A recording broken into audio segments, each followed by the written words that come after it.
Whether you're looking for answers to specific life questions or seeking to become the best version of you possible, welcome to the Mental Breakdown and Psychreg podcast, where we offer insight, information, and strategies based upon research and years of practice as clinical psychologists. So sit back, have a listen, and get connected with our hosts, Dr. Berney Wilkinson and Dr. Richard Marshall. Welcome back. Richard, in the day and age of technology and of everything that we have going on, we have seen this huge increase in changes to furniture, changes to the way that we should be doing our offices. And, I met somebody the other day that has a new a treadmill desk. So she can raise her desk and walk on a treadmill while she's working at her desk. And I think that a lot of this comes from the research that we're going to talk about today, which is keep moving. I want one of those desks. See?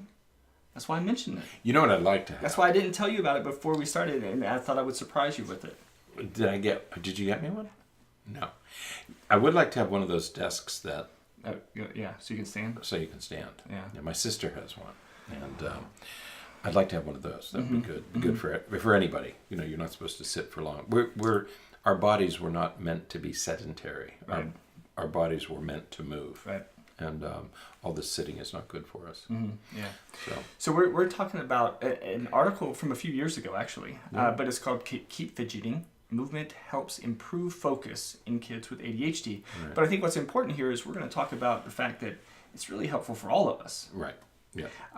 So there was some research done that suggests that, in fact, kids with ADHD especially, but all of us, learn better, can actually focus. Many times we can even focus better when we're moving a little bit. Right.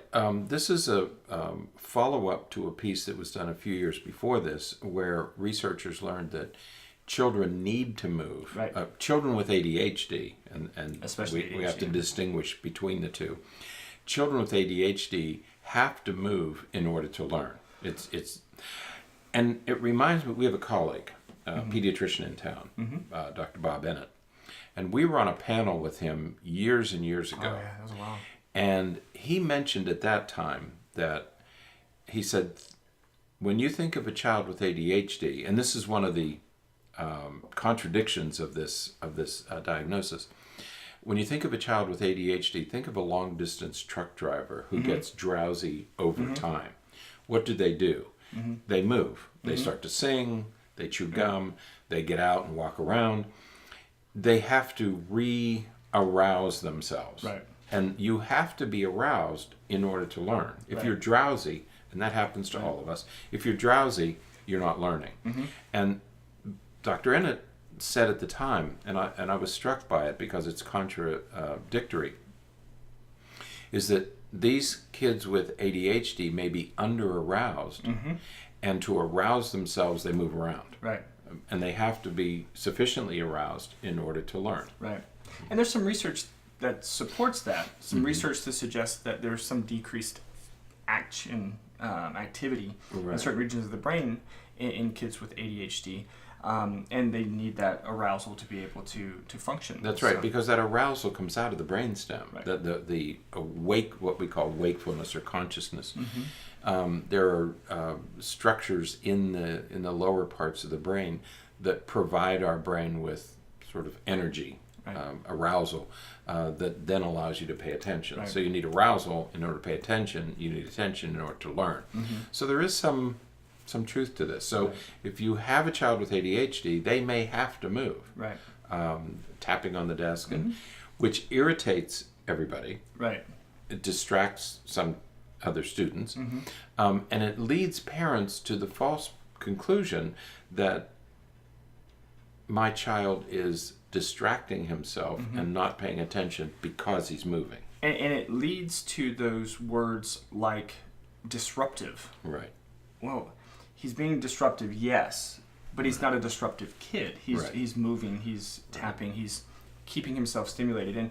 And the study that they talked about here, what I really like is that, they just sort of put it plain and directly out there. They do.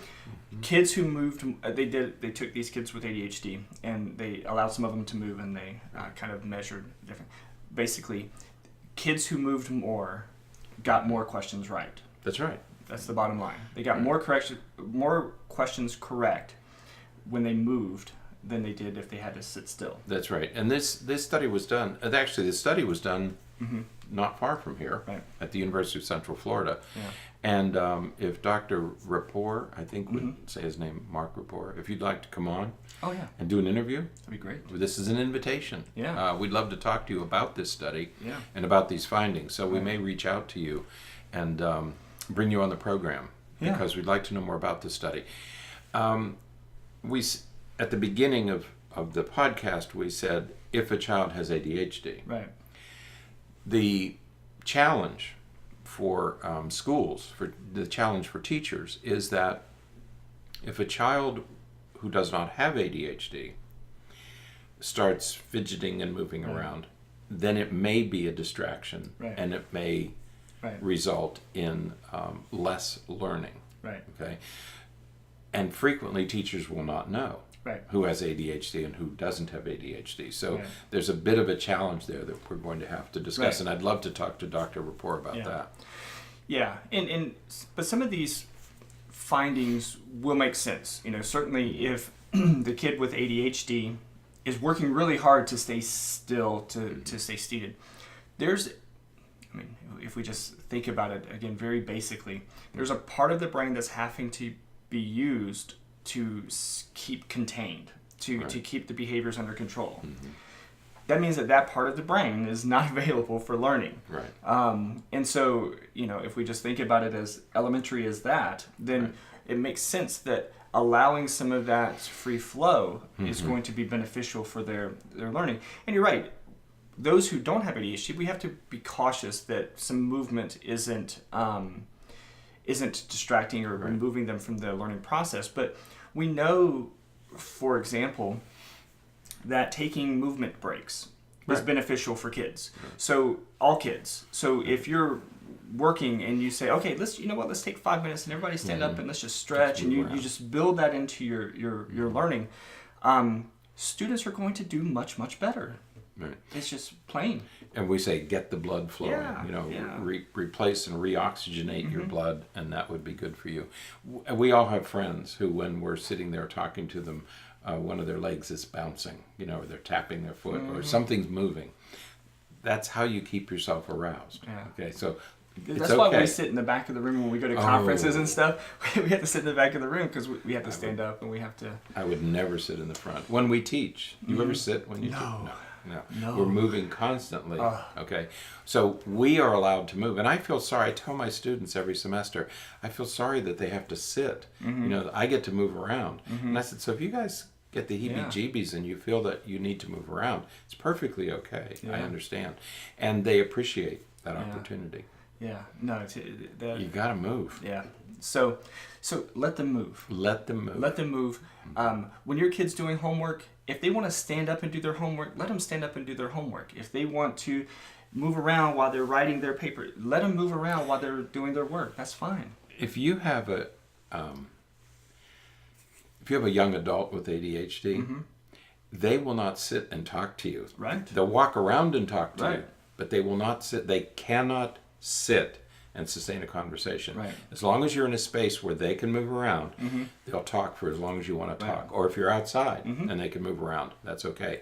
But as soon as you confine a person with ADHD, they start to, the arousal starts to decrease.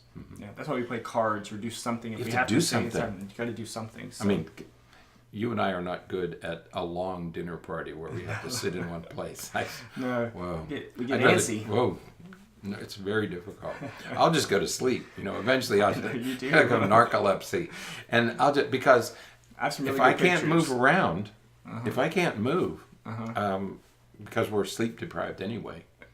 But no, I have to move around. My favorite is when we go to the movies, and you have to sit on the end so that you can get up. So I can get up and walk around. We're at a movie. It's Star Wars.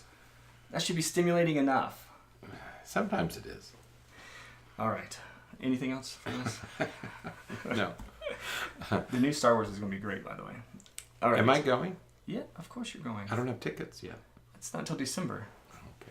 You got time. I've got my tickets, but Oh, we'll worry about I getting your see. ticket. Okay. So, all right. When is this podcast going out? This is going out on the 2nd. So you know what? The 1st or the 2nd? The 2nd. You know what? So you know what tonight is? Tonight is the early release of November the new 1st? Thor. No, it's the 2nd. The early release of Thor. So I'm going to see that tonight. If you're listening to this, am I going to see that? No, because you have to teach. Oh, I won't. No, I won't be in. I'll be in Phoenix. Oh yeah. That's why we're recording so early. Okay. So enjoy Phoenix. This is you in Phoenix right now. I'm in Phoenix as we speak. And I'm watching Thor.